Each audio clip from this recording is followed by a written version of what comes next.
अहो ते केदार म्हणून त्यांचा वकील आहे ना, त्यांनी सगळं आंदोलन उभा केलं. त्यांनीच सांगितलं मराठ्यांच्या तोंडाला पानं पोचलेले आहेत. जरांगे पाटलाच्या वकिलांनी सांगितलंय, मी नाही.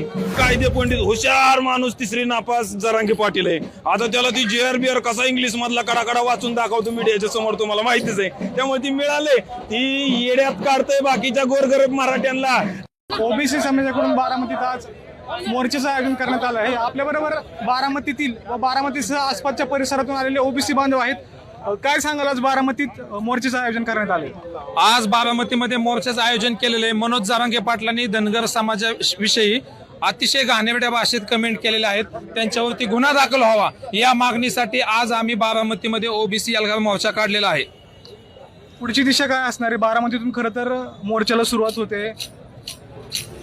आज मी मगाशी सांगितल्याप्रमाणे गुन्हा दाखल होईपर्यंत आम्ही तिथं बसणार आहोत. आणि ज्यावेळेस आमचे ज्येष्ठ मंडळी येतील त्यावेळेस आंदोलनाची पुढची दिशा ठरेल, ज्येष्ठ मंडळी आल्याच्या नंतर. पण आरक्षण मिळालं असं गजारांगे म्हणतात, ते वाटतं आरक्षण मिळालं. आता मला सांगा ना, तो GR काढून ओबीसीच्या मानगुटीवरती तो GR बसवलेला आहे. ऑलरेडी ओबीसीचं फार मोठ्या प्रमाणावरती नुकसान झालेलं आहे. तर त्याचा जाब विचारण्यासाठी आज आम्ही एल्गार मोर्चा काढलेला आहे. आम्हाला फडणवीसांना बी विचारायचं आणि दोन्ही उपमुख्यमंत्र्यांना पण विचारायचंय की ओबीसी मध्ये एवढ्या मोठ्या प्रमाणावरती घुसखोरी का केलेली आहे तुम्ही, याचा जाब विचारण्यासाठी आम्ही आज मोर्चा काढलेला आहे. जरांगेंकडून सतत फडणवीसांना टार्गेट केलं जाते. अजित पवार असतील किंवा उपमुख्यमंत्री एकनाथ शिंदे असतील, त्यांच्यावरती टीका करताना दिसत नाही. काय वाटतंय?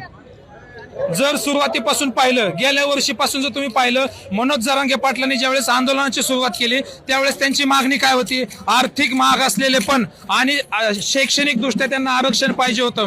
परंतु हळूहळू त्यांची मागणी जी आहे ती ओबीसीतूनच आरक्षण पाहिजे ह्यासाठी झालेली आहे. सुरुवातीला त्यांनी मोर्चे काढले, काय मागणी होती? आम्हाला आर्थिक माग असले पण आहे ना, आम्हाला शिक्षणात आरक्षण पाहिजे.